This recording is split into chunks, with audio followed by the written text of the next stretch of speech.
ہماری جو روح ہے نا، اسے بار بار عبادت کی حاجت ہے۔ آج لوگ ڈپریشن اور ٹینشن کے مریض ہو کے جاتے ہیں نفسیات کے ڈاکٹر کے پاس، وہ کہتا ہے مراقبہ کرو، تھوڑی دیر اکیلے بیٹھو، سو جاؤ، یہ والا کام کرو، آنکھیں بند کرو، فلاں کرو، دیر تک میں تمہیں بتاتا ہوں، دیکھنا سکون ہو جائے گا۔ اس سے زیادہ بہتر یہ نہیں جو طریقہ رب رسول نے بتایا ہے کہ ذرا سر سجدے میں رکھو نا تھوڑی دیر، ذرا ہاتھ اٹھا کے وہ باتیں جو مراقبے میں جا کے سوچنی ہیں وہ ساری یوں ہاتھ کر کے، میں نے پہلے بھی کہا تھا پھر کہتا ہوں، میں ایک دفعہ ایک ڈاکٹر صاحب کے پاس بیٹھا تھا، اپنی والدہ کو لے کے گیا، تو وہ ایک ڈاکٹر صاحب ایک بزرگ سے کہہ رہے تھے کہ آپ میرے 15-12 سالوں سے پیشنٹ ہیں، میں آپ کو ایک ہی بات کہتا ہوں کہ دل کی باتیں کہہ دیں کسی سے، کہہ دیں کسی سے، آپ دل ہلکا کر لیں، سکون ہو جائے گا۔ تو وہ کہنے لگے ڈاکٹر صاحب نہیں کچھ گلاں کنوں دسیے، پردے ہوندے نے، کچھ نجی اور ذاتی باتیں ہیں کس سے کہیں؟ تو میں نے کہا جی میں ڈاکٹر تو نہیں ہوں لیکن طالب علم ہوں دین کا، اگر آپ اجازت دیں تو کسی کے بیچ میں بولنا تو نہیں چاہیے، تو میں بات ایک کر لوں۔ کہنے لگے کر لیں۔ تو میں نے کہا بابا جی واقعی کچھ باتیں ذاتی اور نجی ہوتی ہیں، کسی سے کہی نہیں جا سکتی، لیکن حل بتایا نا ہمیں اللہ رسول نے، جو کسی سے نہیں نہ کہہ سکتے وہ مصلی بچھاؤ اور اپنے رب سے کہہ دو ساری، وہ رسول کائنات کی بارگاہ میں کہہ دو ساری، ایک دفعہ نکالو، کہو ان سے، کسی سے کہو گے تو وہ اپنی مرضی کا تبصرہ کرے گا، رب رسول سے دکھ کہو گے تو اللہ رسول رحمت والا معاملہ فرمائیں گے۔ کہہ دیں جو دل میں ہے۔ سب سے پہلی بات اہل بیت نبوت کے اندر جو آپ کو ملے گی وہ اللہ تعالیٰ کی عبادت ہے، بہت زیادہ عبادت کرنا، ریاضت کرنا۔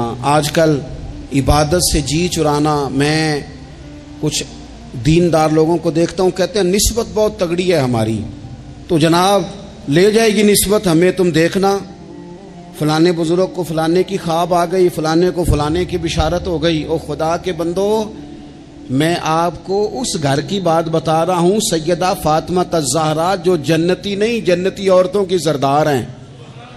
میں حسنین کریمین کی بات بتا رہا ہوں جو صرف جنتی نہیں، جنتی جوانوں کے سردار ہیں، لیکن وہاں تو ساری رات مصلی بچھا رہتا ہے۔ عبادت آپ کی روح کا تقاضا ہے۔ مہنگے سے مہنگا موبائل خرید کے لے آؤ، بہترین مال خرچ کر کے آپ اس کو لے آؤ، لیکن اگر آپ اس کی بیٹری کو چارج نہیں کرتے بار بار تو وہ آپ کو کام نہیں دیتا۔ آپ نے جناب بڑی مہنگی گاڑی خرید لی، بڑی مہنگی، تو ایک ہی دفعہ خریدنے سے وہ مستقل نہیں چلتی، بلکہ اس میں بار بار پیٹرول ڈلوانا پڑتا ہے۔ کچھ چیزیں ایسی ہوتی ہیں جن کی بار بار حاجت ہوتی ہے، وہ پوری کرنی پڑتی۔ ساری رات سیدہ فاطمہ الزہرا رضی اللہ تعالیٰ عنہ نفل پڑھتی تھی، ساری رات، گھر کے سارے کام کرنے، ہاتھوں پہ چھالے پڑ جائیں گے۔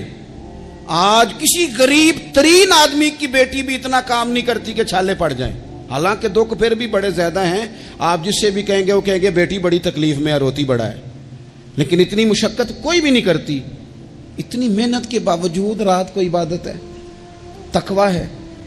حضرت عبداللہ ابن زبیر نے حضرت امام حسین کی شہادت کے بعد جب خطاب کیا تو اہل کوفہ کے وہ لوگ جو تلواریں لے کے نکلے تھے، آپ ان سے فرمانے لگے کوفیو تم نے پتہ ہے کس شخص کو قتل کیا ہے؟ میں حسین ابن علی کو جانتا ہوں، میں نے اپنی آنکھوں سے دیکھا ہے۔ یہ ذرا حضرت عبداللہ ابن زبیر کے جملے ہیں۔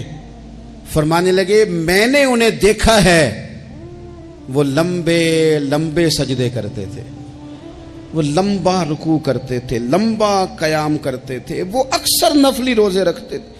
کثرت سے عبادت اہل بیت کا طریقہ ہے۔ کچھ سجدوں کا ذوق بنائیں، کچھ مزاج بنائیں عبادات کا۔ دوسری بات اہل بیت نبوت کے اندر جو بڑی اہم اور بڑی خاص تھی وہ تھی اللہ کی مخلوق کی خدمت۔ ہمارے ہاں کچھ لوگ دعائیں مانگتے ہیں پہلے، یا اللہ مجھے عطا کر، میں بڑا تیرے بندوں پہ نثار کروں گا، میں بڑا قربان کروں گا، میں بڑا دوں گا، لیکن پھر جیسے ہی ان کے پاس مال آتا ہے ان کے خرچے بھی زیادہ ہو جاتے ہیں۔ اللہ نے وسعت دے دی ہے، بڑا مال دیا ہے، گاؤں والے گھر سے شہر والے گھر آ گئے، اب مال تو اور زیادہ ہے، کہاں خرچ کریں؟ تو ٹھیک ہے، امام حسین فرمایا کرتے تھے ایک لمحے کے لیے، یہ سنو میرے امام کا قول، فرمایا کرتے تھے ایک لمحے کے لیے کسی غریب کی مدد کر، اللہ پورا مہینہ نفلی اعتکاف بیٹھنے سے تجھے زیادہ ثواب عطا فرمائے گا۔ کسی کے آنسو پوچھ، کسی کے آنسو پوچھ، غم حیات کے ماروں کا احترام کرو، غم حیات کے ماروں کا احترام کرو، غم حیات کے ماروں کا۔ اہل بیت نبوت کا اسوہ نور دیکھو، اللہ کی مخلوق کی خدمت، اللہ کی مخلوق کے ساتھ محبت۔ امام حسین کے پاس ایک سائل آیا 1 دینار مانگنے، امام حسین فرمانے لگے ٹھہر جا، تھوڑا سا انتظار کر۔ شام ہو گئی، وہ بیٹھا رہا، 5000 اشرفیاں 5 تھیلوں میں بھری ہوئی حضرت سیدنا امام حسین رضی اللہ تعالیٰ عنہ کے پاس لائی گئیں۔ تو حضرت امام حسین رضی اللہ تعالیٰ عنہ نے نا، وہ اس نے تو دیکھے نا، مانگنے والے کو تو پہلے بندہ تلاش کرتا ہے کہ ٹوٹے پیسے ہیں کہیں، پھر دیتا ہے۔ امام حسین کے پاس 5000 اشرفیاں آئیں 5 تھیلیوں میں، اور بظاہر حالت یہ تھی اس وقت کہ 1 اشرفی بھی نہیں تھی دینے کے لیے۔ 5 تھیلیاں آئیں بھری ہوئی پیسوں کی، 5 کی 5 پکڑا کے نہ مانگنے والے کو، ساتھ فرمانے لگے معاف کرنا یار، تجھے شام تک انتظار کرنا پڑا ہے۔ یہ دیکھو خود بھیک دیں خود ہی کہیں منگتے کا بھلا ہو، یار ذرا معاف کرنا، تجھے شام تک انتظار کرنا پڑا۔ وہ جو مزاج ہے سخاوت کا، وہ جو انداز ہے سخاوت کا، اور یہ جو حضور سے انہوں نے لیا تھا نا۔ ایک دفعہ نا حضرت فاطمہ الزہرا رضی اللہ تعالیٰ عنہ اپنے دونوں شہزادوں کو لے کے نا تو نبی پاک کی بارگاہ میں گئیں۔ آتے ہیں نا بہت سارے نواسیاں نواسے آتے ہیں، کئی دفعہ ان کے ابا جی بھیجتے ہیں، کہتے ہیں لے جاؤ اپنی ماں کو تے نانے نوا کو حصہ دے وے تہاڈا۔ ویکھو جی مینوں کچھ نہیں چاہیے، جو دینا نے اپنی دھی نوں دینا نے، اور دینا بھی چاہیے، بیٹی کا بنتا ہے۔ اور میں درجنوں اور 20 بار کہہ چکا ہوں، جو 5 مربے کا مالک ہے اس کی بیٹی کا بھی حصہ ہے، اور جو 5 مرلے کے مکان میں رہتا ہے اس کی بیٹی کا بھی حصہ ہے۔ اور وہ بھی بڑے سمجھدار ہیں، جن سے حصہ مانگا جاتا ہے وہ کہتے ہیں تیرا بیاہ نہیں کیا، تیرا کہاں سے حصہ آ گیا، لے جا حصہ، پھر میرا مرے کا منہ نہ دیکھنا۔ تو میرا اس بیٹی سے مشورہ ہے کہ دیکھنا بھی نہیں چاہیے ایسے ظالم کا منہ، رہنے دو۔ جو شریعت کے اصول کی مخالفت کرے اور بیٹی کو حصہ نہ دے، نہ دیکھو منہ اس کا، کوئی ضروری ہے دیکھنا، لیکن حصہ لو۔ یہ وہ حصہ ہے جائیداد میں جو اللہ نے مقرر کیا ہے، اللہ کے رسول نے مقرر کیا ہے۔ یہ کسی شخص کے ایموشنل بلیک میل کرنے سے ختم ہو سکتا، یہ نہیں ختم ہو سکتا۔ بیٹی کی شادی کر دیا تو وہ جو 5 دفعہ بیٹے نے پیسے اجاڑے ہیں تیرے کاروبار میں، وہ بھول گئے؟ کیا کہا تھا میاں صاحب نے؟ کہنے لگے تیاں لئی پردیس وے بابل تے پتراں لئی جاگیراں،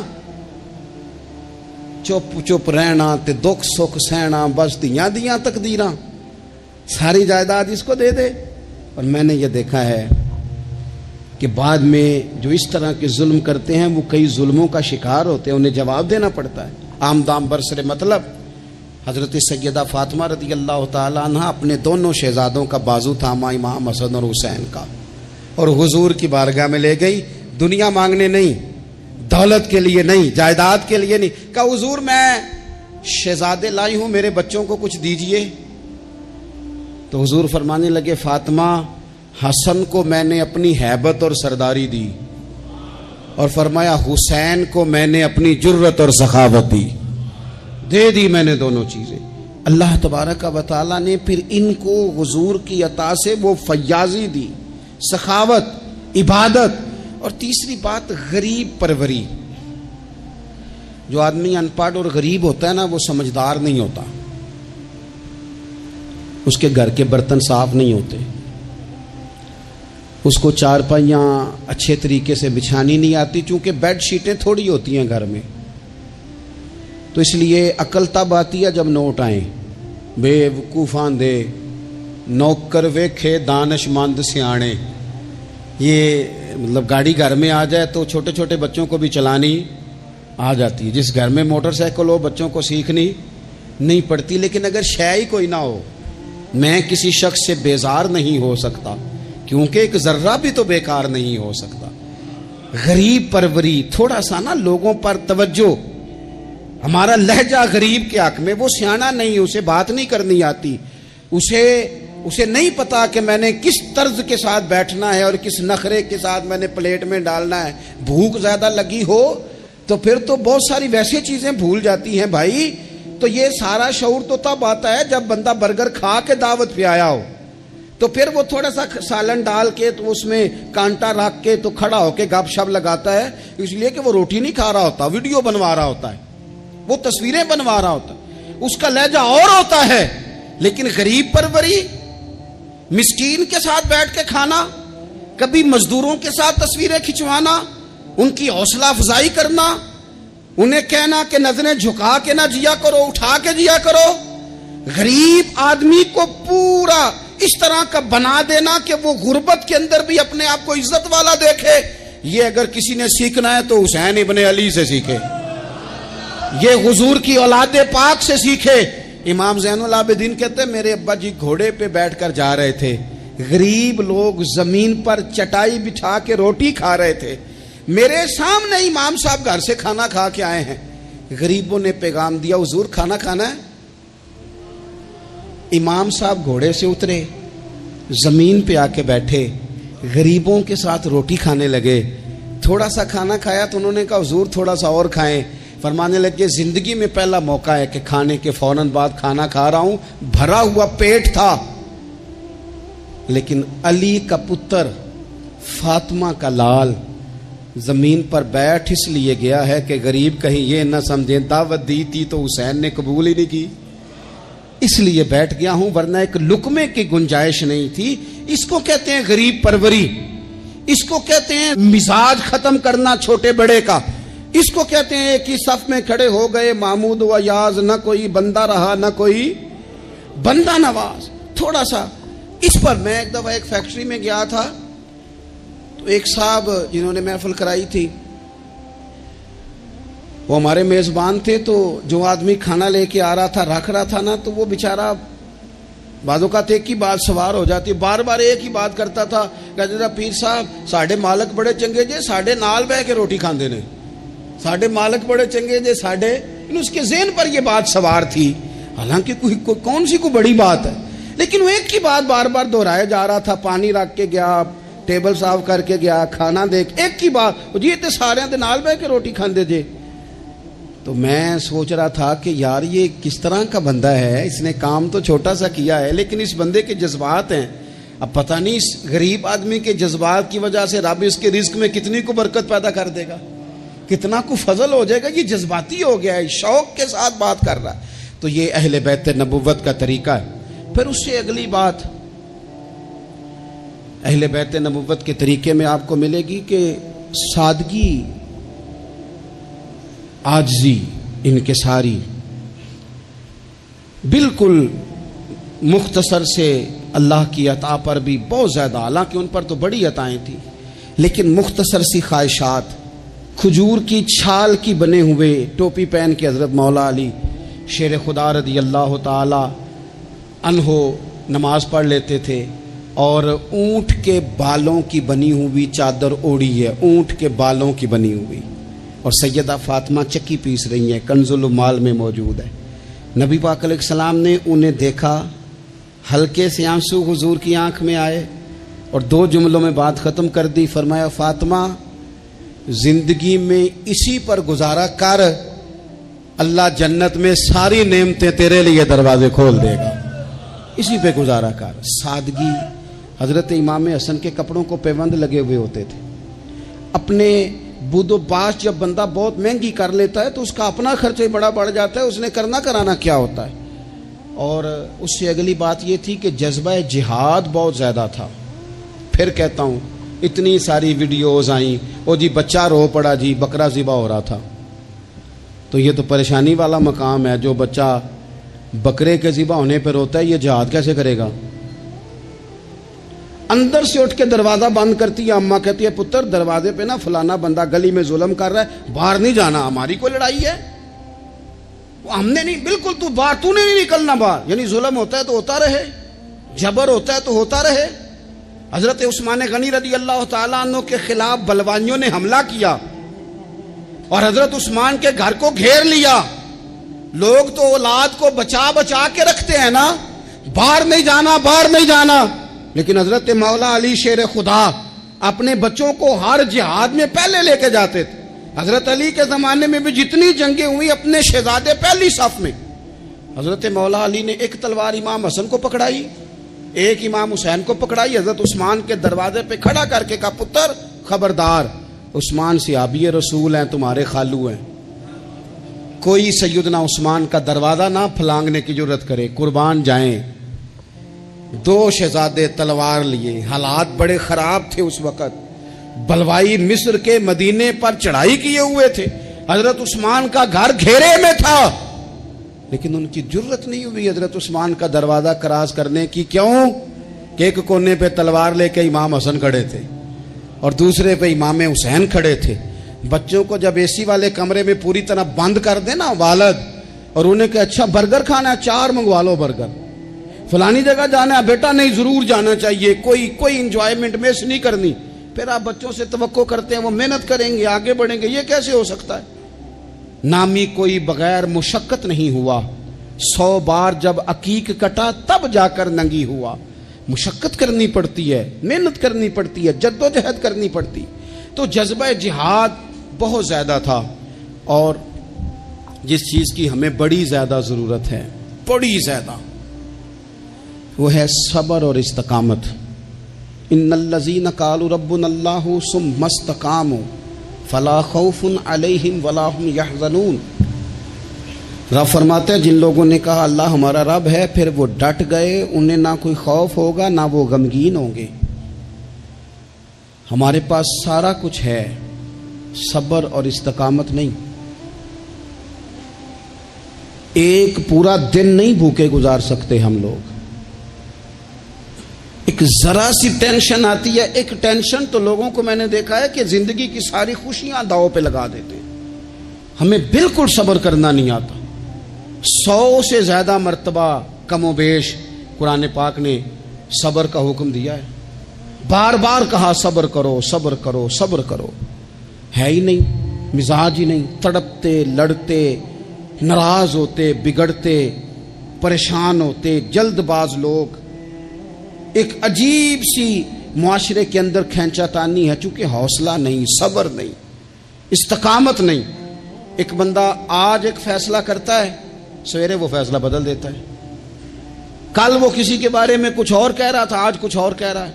ہمارے مزاجوں میں استقامت نہیں، ٹھہراؤ نہیں، ہمیں ٹھہرنا نہیں آتا۔ حالانکہ نبی پاک علیہ السلام نے فرمایا ہے اللہ کو وہ کام زیادہ پسند ہے جو تھوڑا کیا جائے پر روز کیا جائے۔ پتھر پہ پانی پڑے متصل تو بے شبہ گھس جائے پتھر کی سل۔ پتھر میں کبھی کوئی چیز سوراخ نہیں کر سکتی، اور پانی تو سوراخ کر ہی نہیں سکتا۔ نوجوانوں، پانی پتھر میں سوراخ، لیکن اگر پانی ہو مستقل مزاج اور ایک ایک قطرہ گرتا ہی رہے گرتا ہی رہے گرتا ہی رہے گرتا ہی رہے، تو دیکھ لینا تم نے فرش لگوایا ہوتا ہے، سیمنٹ اور بجری ڈالی ہوتی ہے، پر اگر مستقل گرے تو پتھروں میں بھی پانی سوراخ کر ہی دیتا ہے۔ شرط یہ ہے کہ مستقل مزاجی ہو۔ بہت سارے لوگ آ کے کہتے ہیں جی میں جو کام بھی شروع کرتا ہوں نا میرا پورا نہیں ہوتا، ختم ہو جاتا ہے۔ تو میں کہتا ہوں یہی تو مسئلہ ہے، آپ جو کام بھی نہ شروع کریں، آپ ایک ہی کام شروع کریں، جو نہ شروع کریں۔ جب ہر ہفتے آپ نے نیا کام کرنا ہے تو پھر تو گئے آپ کام سے، ایک کریں، آپ اسی کو صحیح کر کے کریں۔ استقامت فی الدین، صبر۔ حالات میرے اور آپ کے ٹھیک کرنے سے کبھی ٹھیک نہیں ہوتے۔ ایک دفعہ بہت زیادہ آزمائش تھی، ایک دوست پر، وہ بڑے پریشان تھے، تو ہمارے بزرگوں کے پاس بیٹھے تھے، تو بڑی وہ بے چینی کا مظاہرہ کر رہے تھے کہ حضور کیا کروں، کدھر جاؤں، فلاں مسئلہ ہو گیا۔ تو بزرگوں نے بڑی عجیب، بڑی خوبصورت، بڑی انوکھی بات کی، کہنے لگے پتر جلد بازی کرنے سے روزہ جلدی نہیں کھلتا، روزہ مغرب کے ٹائم جا کے ہی کھلنا ہے۔ اگر جلد بازی کرو گے بھی تو اس نے کھلنا مغرب کے ٹائم ہی ہے۔ فرمانے لگے حالات خراب ہو گئے ہیں، بہت بے صبری کرنے سے، بہت رونے سے، بہت لوگوں کو بتانے سے، بہت واہ ویلا کرنے سے یہ ٹھیک نہیں ہوں گے، الٹا لوگ تمہارا تماشا دیکھیں گے۔ بہتر یہ ہے کہ تم صبر کرو، انتظار کرو، استقامت کے ساتھ ڈٹ جاؤ۔ شرط کیا ہے زندگی میں؟ صرف شرط ایک ہے کہ آپ اپنے ضمیر سے پوچھ لیں کہ آپ سچے ہیں کہ جھوٹے ہیں۔ اگر آپ سچے ہیں تو پھر ذرا صبر کریں، انتظار کریں، حالات ٹھیک ہو ہی جائیں گے۔ 3 دن 3 راتیں، ذمہ داری سے کہہ رہا ہوں، 1 دن اور 1 رات ہمارے گھر روٹی نہ پکے تو پورے گاؤں میں رو رو کے کوئی حال نہیں ہوتا، پورے شہر میں شور مچ جاتا ہے کہ آج جناب سبزی کو پیسے نہیں، حد ہو گئی، اوہو اتنی غربت، اتنی آزمائش۔ 3 دن اور 3 راتیں کربلا کے میدان میں امام حسین کے خیمے میں نہ روٹی تھی نہ پانی تھا، نہ روٹی نہ پانی، لیکن قرآن پاک کی تلاوت 1 منٹ کے لیے بھی بند نہیں ہوئی، نماز قضا نہیں ہوئی، کسی طور بھی ان لوگوں نے کسی بے صبری کا مظاہرہ نہیں کیا۔ ان سے صبر سیکھیں، استقامت سیکھیں، تھوڑا سا رکیں، تھوڑا سا انتظار کریں۔ بہت جلدی ہے، بہت جلدی ہے، بہت جناب ہمیں فٹافٹ فلانا کام چاہیے۔ امام حسین نے پورا کنبہ شہید کرا دیا تھا، لیکن یزید 4 سال حکومت پھر بھی کر گیا تھا۔ ارد گرد کے حالات فوری طور پہ تبدیل نہیں ہوئے، لیکن پوری دنیا گھوم کے دیکھ لو، تمہیں کوئی یہ نہیں کہتا ہوا نظر آئے گا کہ میں یزید کی اولاد میں سے ہوں، حالانکہ وہ تو 4 سال حکومت کر گیا تھا۔ حالات، وقت تقاضا رکھتا ہے کہ وہ اپنے ٹائم پہ جا کے چیزیں بدل جایا کرتی ہیں۔ وہ ایک شخص سے کسی نے کہا تھا کہ جناب آپ اتنا زیادہ بات کرتے ہیں، تربیت کی کوشش کرتے ہیں، لوگ اثر تو کرتے نہیں۔ تو انہوں نے بڑی انوکھی بات کی، کہنے لگے میرے بعد مجھے چاہے گا زمانہ سارا، اور میرے بعد تحقیق کرے گی دنیا کا، میرے بعد مجھ پر ریسرچ ہوگی، دیکھنا میری ایک ایک بات پر کتابیں لکھی جائیں گی، کیونکہ ہمارے بعد اندھیرا ہی رہے گا محفل میں، بڑے چراغ جلاؤ گے روشنی کے لیے۔ تو ضروری نہیں کہ سویرے، تھوڑا سا زندگی میں حوصلہ، تھوڑا سا صبر، تھوڑی سی استقامت، لیکن شرط یہ ہے کہ آپ سچے ہوں اور مسلسل سفر کر رہے ہوں۔ آپ روک نہ جائیں، بیٹھ نہ جائیں، سپیڈ بریکر دیکھ کے ٹھہر نہ جائیں، مسلسل چلتے رہیں، کوشش کرتے رہیں، انتظار کرتے رہیں۔ ایک وقت آئے گا کہ حالات اور رخ اختیار کر جائیں گے۔ آخر میں پھر ایک بات کرتا ہوں، کوئی سازش نہ کرے، آپ کسی سازش پر توجہ نہ دیں۔ یہ صحابہ اور اہل بیت، یہ ایمان ہے، ایمان دل میں جاگزی کیا جاتا ہے، ایمان پر بحث نہیں کی جاتی، یہ ایمان ہے۔ ان کی محبتیں، کچھ لوگوں کی باتیں یاد رہ جاتی ہیں۔ ایک بزرگ نے مجھے بات سنائی، مجھے یاد رہ گئی، پیر سید فیض الحسن شاہ صاحب، آلو مہار شریف والے پیر صاحب، عالم بھی بڑے تھے، درویش بھی بڑے تھے، خطیب بھی بڑے تھے۔ تو وہ ایک دن صحابہ اور اہل بیت کا پیار بیان کر رہے تھے، سید تھے، تو مرید ہیں وہ، سلسلہ نقشبندیہ سے چورا شریف کے ساتھ ان کا نسبت کا رشتہ ہے۔ تو نقشبندی اپنا سلسلہ طریقت حضرت صدیق اکبر رضی اللہ تعالیٰ عنہ سے بیان کرتے ہیں۔ تو شاہ صاحب بڑی تقریر کر کے صحابہ اور اہل بیت کی آپس کی بڑی محبت بیان کر کے، رحماء بینہم پر بڑی تقریر کر کے، کیونکہ ان کو بات کرنی آتی تھی، تو جوش جذبات میں تڑپ گئے، کہنے لگے سنو بھائی، یہ تو دلائل تھے، اب میں اپنی بات کرتا ہوں۔ کہنے لگے میں سید ہوں، میں پیر ہوں، میرا باپ سید، دادا سید، نانا سید۔ فرمانے لگے میں فاطمہ کا جگر پارا ہوں، علی کا بیٹا ہوں، پر میں مرید ابو بکر صدیق کا ہوں، میں مرید سیدنا صدیق اکبر کا ہوں۔ وہ 100 باتوں پہ ایک بات ہی ساری بدل گئی، رنگ ہی تبدیل ہو گیا، نظریات ہی اور ہو گئے، لوگ کسی اور سوچ میں چلے گئے۔ کہنے لگے دیکھو یہ بھی میرا ظرف دیکھو، اور فرمانے لگے میں نے یہ سیکھا ہے حضرت علی سے، انہوں نے حضرت ابو بکر صدیق کے مشیر بھی رہے، معاون بھی رہے، اور جناب صدیق اکبر کے پیچھے نمازیں بھی پڑھتے رہے، انہیں اپنا مقتدا اور پیشوا تسلیم کرتے رہے۔ اس لیے یہ تو ہمیں خود سے یہ صرف شرارت کی جاتی ہے، لوگوں کے دلوں کو بے یقین کرو تاکہ وہ اپنے بزرگوں سے فیض نہ پا سکیں۔ ہم نے صحابہ سے بھی فیض لینا ہے اور اہل بیت نبوت سے بھی فیض لینا ہے۔